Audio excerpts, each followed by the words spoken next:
crushes Mornach inside Keke Napem to death.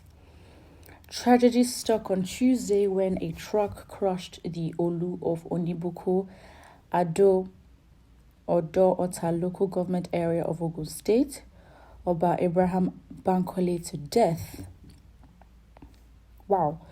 A Daily Post gathered that the monarch was aboard a tricycle, otherwise known as Keke Napem, when the truck ran over him along the Ota Idiroko Expressway.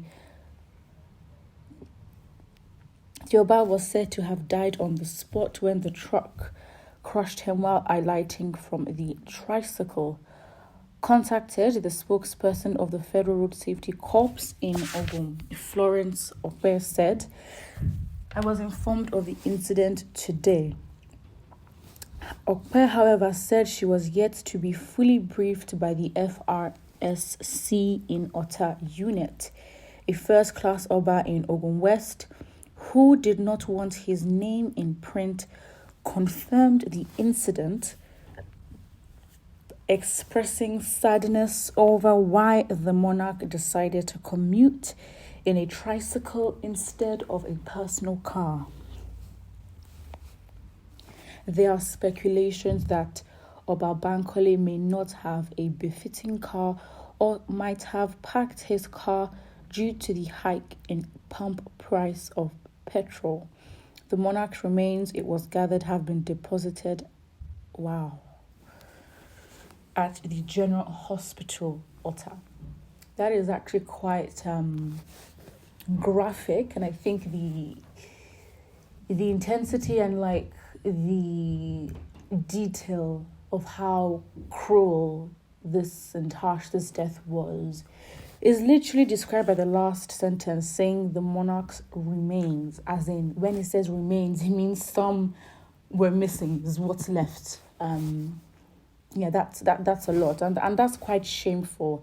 Obviously, there's so many reasons, especially in a country like Nigeria.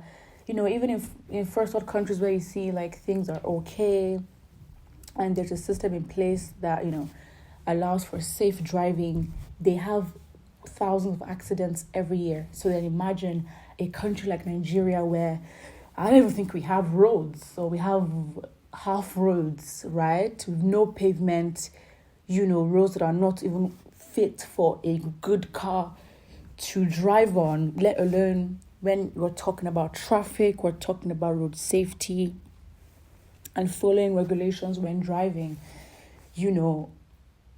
A Keke Napem and a truck on the same place, what kind of road is it that isn't wide enough for,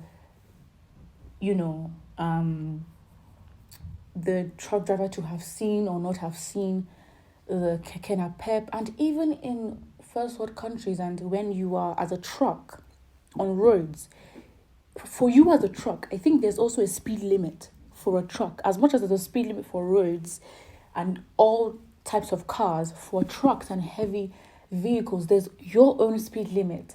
And on expressways, there's a lane for a type of speed limit. So a truck is not meant to overtake. A truck is not meant to speed.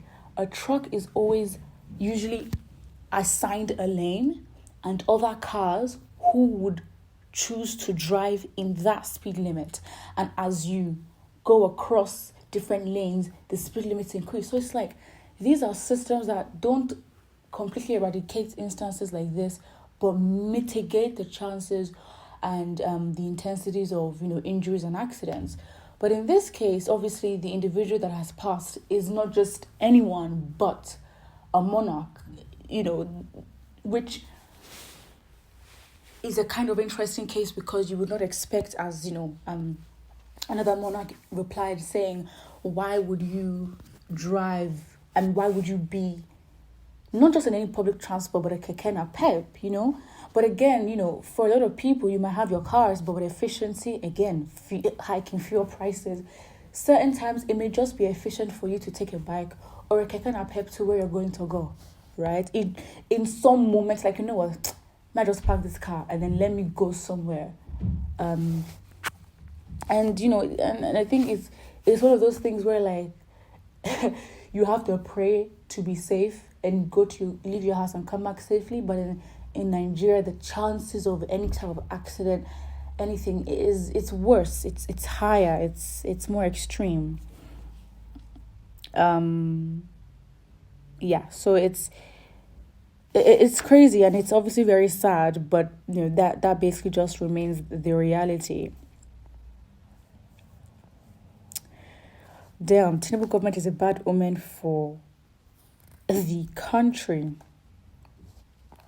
Interesting. It might be because of high fuel costs. I mean, a lot of people are also saying, it might be because of poverty, that we shouldn't talk about poverty because, the Prime Minister of the UK, I think it was Boris Johnson, he was seen, well, he's not the Prime Minister, but like when he was seen on a bike, transporting himself, different places. It's crazy.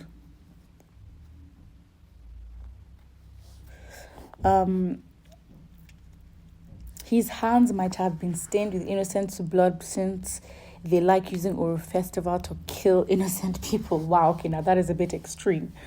But I don't know, that's another aspect that you can argue in the comment section about, and put your opinions in the comment section. Don't forget to like and subscribe.